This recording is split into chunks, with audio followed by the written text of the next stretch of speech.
You think of a monument, you probably think of a statue or something like that, but it's also really important to think about the fact that a monument is something that serves as a good reminder, which is why I am so thrilled today to be joined by Barry Malofsky, who is the president, and Gail Kennard, who is the vice president of the LA Cultural Heritage Commission. What qualifies a property to be culturally significant, especially in an area like Los Angeles? I think the primary qualification is it tells the story. There are three primary categories that we look at.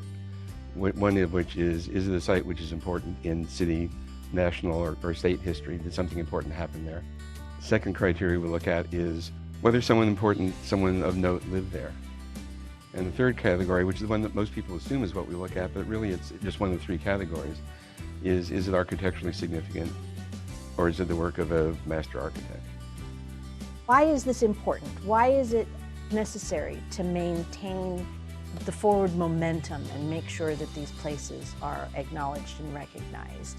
We have over 1,200 historic cultural monuments in the city.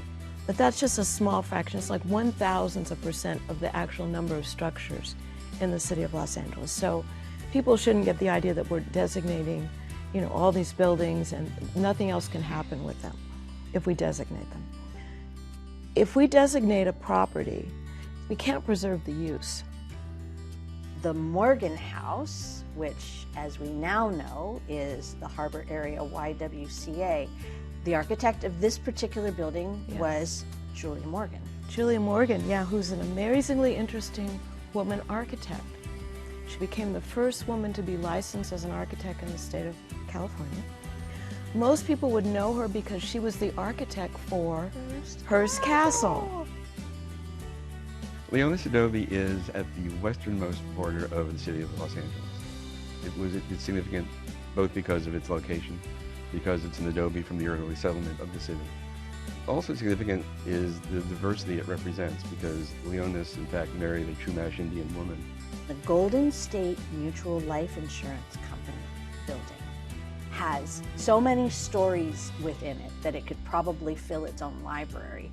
Yeah, the Golden State Mutual Life Insurance Company was a response to the lack of ability for African Americans, not only in Los Angeles, but all over, to buy life insurance. So some very industrious business people, including William Nickerson, started this company to sell life insurance policies to primarily African Americans in Los Angeles and other places. And the company did very well. If there's a historic building or building you think is important on your street, in your neighborhood, that's important to you, it's part of the history that you think is important to the city, bring it to the commission, go through the nominating process, or bring it to your city councilman and have them make the nomination. Because there are 800,000 properties in the city of Los Angeles. We can't identify all of them. So we rely on the public, historians, preservationists, but a lot of community members to sort of bring to our attention